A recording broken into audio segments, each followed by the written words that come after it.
നമസ്കാരം ട്രേഡേഴ്സ്, എല്ലാ ദിവസവും രാവിലെ 7 പ്രീ മാർക്കറ്റ് റിപ്പോർട്ടിലേക്ക് സ്വാഗതം.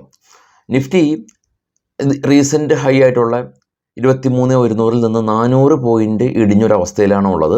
എന്നാൽ നിഫ്റ്റി 21,800 നിന്ന് 1,200 പോയിൻ്റ് ഓൾറെഡി തന്നെ കയറിയത് കൊണ്ട് നിഫ്റ്റി ഒരു ഓവർ സോൾട്ട് ആണെന്നോ അല്ലെങ്കിൽ ഇവിടെ വലിയ പ്രോഫിറ്റ് ബുക്കിംഗ് ഉണ്ട് എന്നൊന്നും പറയാനായിട്ട് സാധിക്കില്ല. കാരണം ഓൾറെഡി നിഫ്റ്റി നിൽക്കുന്നത് ഓൾ ടൈം ഹൈയുടെ പരിസരത്ത് തന്നെയാണ്. കഴിഞ്ഞ ദിവസം നുവാമ എന്ന് പറയുന്ന ഒരു ബ്രോക്കറിംഗ് സ്ഥാപനം അവരുടെ ഇൻവെസ്റ്റ്മെൻറ്റ് പാനലിലെ 90% ആളുകളും പറയുന്നത് കറൻറ്റ് ഗവൺമെൻറ് തന്നെ വീണ്ടും വരുമെന്നാണ്. CLS എന്ന് പറയുന്ന ബ്രോക്കറിംഗ് സ്ഥാപനവും അത് തന്നെയാണ് പറയുന്നത്. പക്ഷേ ഇലക്ഷന് മുമ്പുള്ള ഒരു അനിശ്ചിതാവസ്ഥ സ്വാഭാവികമായിട്ടുണ്ടാവും. അതിന് മുന്നോടിയായിട്ടുള്ള ഒരു പ്രോഫിറ്റ് ബുക്കിംഗ് ആണ് ഇപ്പോൾ കാണുന്നത്. FISൻ്റെ ഭാഗത്ത് നിന്ന് ഇന്നലെ ഏകദേശം ഒരു 5,500 കോടി രൂപയുടെ ഒരു സെല്ലിംഗ് ഉണ്ടായിരുന്നു. PNB ഹൗസിങ്ങിൽ നടന്ന ബ്ലോക്ക് ഡീല് ഇത് ഓൾറെഡി ഇൻക്ലൂഡഡ് ആണ്. PNB ഹൗസിങ് 7% ഇടിവ് രേഖപ്പെടുത്തിയിരുന്നു. ഒരു ബ്ലോക്ക് ഡീൽ നടത്തിയത് FIS ആണ്. അപ്പോൾ FISൻ്റെ സെല്ലിൽ ഇത് പെട്ടു. പക്ഷേ DIs സ്വാഭാവികമായ രീതിയിൽ ഇതേ ക്വാണ്ടിറ്റി തന്നെ മാർക്കറ്റിൽ ബൈ നടത്തിയിട്ടുണ്ട്. അപ്പോൾ അത് ഓൾറെഡി ന്യൂട്രലായിട്ട് പോയിട്ടുണ്ട്. ഇനി ഇന്ന് ഇന്ത്യൻ മാർക്കറ്റിലേക്ക് വരുമ്പോൾ നമ്മുടെ മാർക്കറ്റ് ക്ലോസ് ചെയ്തതിന് ശേഷം European market severe cell of നടന്നു. USA മാർക്കറ്റ് പറയേണ്ടതില്ല, സീവിയർ സെൽ ഓഫ് നടന്നു. ഈവൻ നമ്മളെ മാർക്കറ്റ് സമയത്ത് ഡോ ഫ്യൂച്ചർ ഫോൾ ആയതുകൊണ്ടാണ് നമ്മളെ മാർക്കറ്റ് വലിയ രീതിയിൽ ഫോൾ ആയിട്ടുള്ളത്. പക്ഷെ നമ്മളെ മാർക്കറ്റ് ക്ലോസ് ആയതിനു ശേഷം ഡോ ഫ്യൂച്ചർ ക്ലോസ് ആയിട്ടുള്ളത് അതിനും വലിയൊരു ഇടിവിലാണ്. എന്നാൽ കാര്യം ഇതല്ല, ഇപ്പോൾ കറൻ്റ്ലി ട്രേഡിങ് തുടരുന്ന ഡോ ഫ്യൂച്ചറും ട്രേഡ് ചെയ്യുന്നത് -200 NVIDIA എന്ന് പറയുന്ന ഒരു കമ്പനി, ലോകത്തിലെ ഏറ്റവും വലിയ ചിപ്പ് നിർമ്മാണ കമ്പനിയുടെ ഡയറക്ടർ ഇവരുടെ സ്റ്റോക്കുകൾ സെല്ല് ചെയ്യുമെന്നുള്ള ന്യൂസൊക്കെ ഇപ്പോൾ കറൻ്റ്ലി ഉണ്ട് US നിന്ന്. അപ്പോൾ US മാർക്കറ്റ് ഇപ്പോഴും സ്റ്റിൽ ഫോളിലാണുള്ളത്. സ്വാഭാവികമായ രീതിയിൽ ഏഷ്യൻ മാർക്കറ്റ് ഇത് ഏറ്റെടുത്ത് ഏഷ്യൻ മാർക്കറ്റ് ഫോൾ ആണെന്ന് പ്രത്യേകം പറയേണ്ടതില്ലല്ലോ, നമുക്ക് ഊഹിക്കാനായിട്ട് സാധിക്കും. ഏഷ്യൻ മാർക്കറ്റും ഫോളിലാണ്. പക്ഷെ ഒരു പോസിറ്റീവായിട്ടുള്ള ഒരു കാര്യമുള്ളത്, മാർക്കറ്റ് ഫോളായപ്പോൾ ഇന്ത്യ വിക്സ് സ്പൈക്കായില്ല, 24 തന്നെയാണ് നിൽക്കുന്നത്. കൂടാതെ തന്നെ ഇപ്പോൾ ട്രേഡ് ചെയ്യുന്ന ഗിഫ്റ്റ് നിഫ്റ്റി ഇന്നലത്തെ നിഫ്റ്റിയുടെ സ്പോട്ട് എവിടെയാണോ അവിടെ തന്നെയാണ് ഉള്ളത്. അതായത് പ്രത്യേകിച്ച് ഫോളൊന്നും ആയിട്ടില്ല. ഇന്ന് നിഫ്റ്റിയുടെ മന്ത്ലി എക്സ്പയറിയാണ്. മറ്റുള്ള കാര്യങ്ങളെല്ലാം തന്നെ നമുക്ക് ഡിസ്കസ് ചെയ്യാം. ആദ്യം ഇന്ന് നിഫ്റ്റിയുടെ എക്സ്പയറി ആണല്ലോ. നിഫ്റ്റിയുടെ മാത്രമല്ല, എല്ലാ മന്ത്ലി കോൺട്രാക്റ്റുകളുടെ എക്സ്പയറി ആണ് സ്റ്റോക്കുകളുടെ. ഇപ്പോഴും സ്റ്റോക്കുകൾ ഹോൾഡ് ചെയ്യുന്ന ആളുകളുണ്ട്. ഫിസിക്കൽ ഡെലിവറി വരാതെ സൂക്ഷിക്കുക.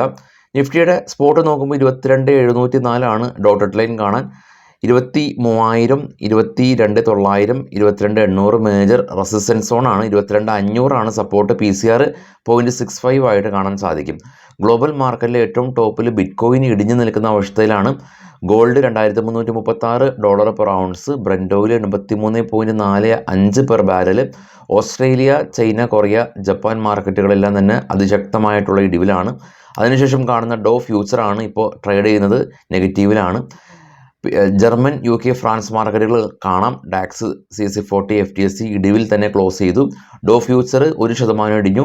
നാസ്ഡാക്ക് 0.5% ഇടിഞ്ഞു. US വിക്സ് എന്നാൽ 19% സ്പൈക്ക്. US മാർക്കറ്റിൽ ലിസ്റ്റ് ചെയ്ത ഇന്ത്യൻ കമ്പനികൾ ഇൻഫോസിസ്, വിപ്രോ വലിയ രീതിയിൽ ഇടിഞ്ഞു. HDFCയും 1% ഏറെ ഇടിഞ്ഞു. ICICI ബാങ്ക് 1.5% ഇടിഞ്ഞു. റിലയൻസ് GDRൽ 1% അടുത്തിടിഞ്ഞു. ഗിഫ്റ്റ് നിഫ്റ്റിയുടെ ലെവൽ ഇതാണ്. യെസ്റ്റർഡേ ക്ലോസ് 22,735 ആയിരുന്നു. അവിടെ തന്നെയാണ് ഗിഫ്റ്റ് നിഫ്റ്റി. അതായത് ഗിഫ്റ്റ് നിഫ്റ്റി ഫർദറായിട്ട് ഫോൾ ആക്കാനായിട്ട് കൂട്ടാക്കിയിട്ടില്ല എന്നുള്ളതാണ് ആകെയുള്ളൊരു ആശ്വാസം നൽകുന്ന ഒരു കാര്യം.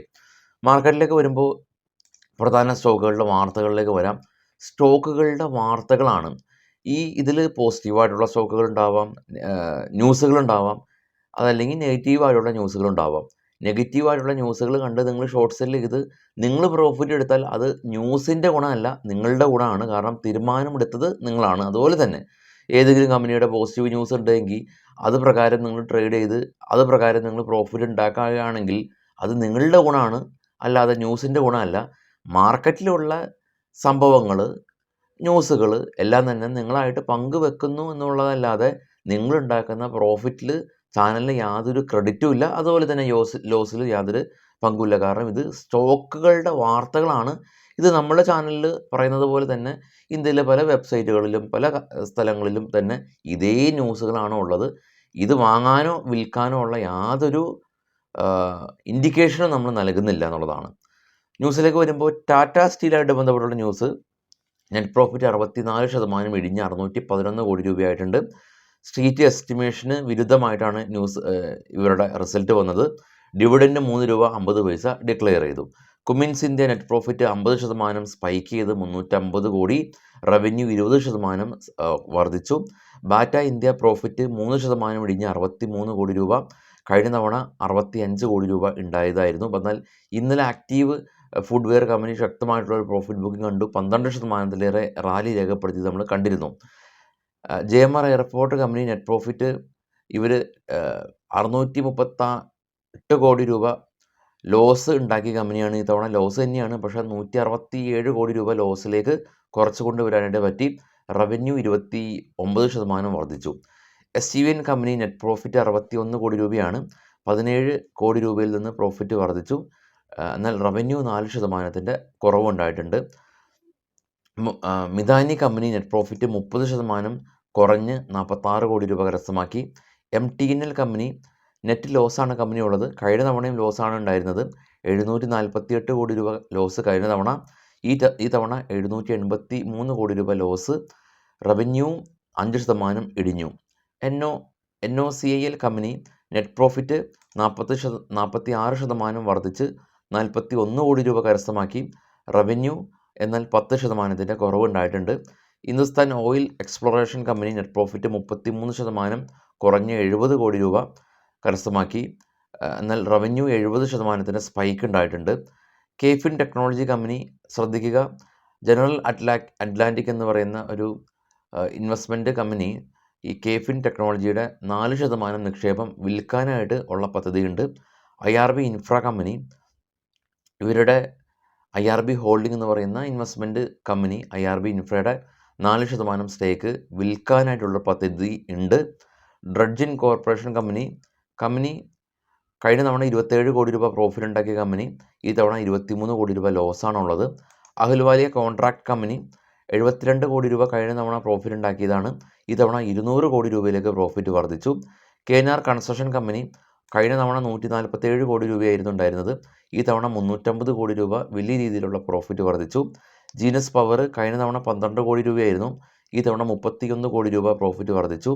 ജൂപ്പിറ്റർ വാഗൺ കമ്പനി ഇവരുടെ പുതിയ പ്ലാന്റിന് ഓട്ടോമോട്ടീവ് റിസർച്ച് അസോസിയേഷൻ്റെ അപ്രൂവൽ ലഭിച്ചിട്ടുണ്ട്.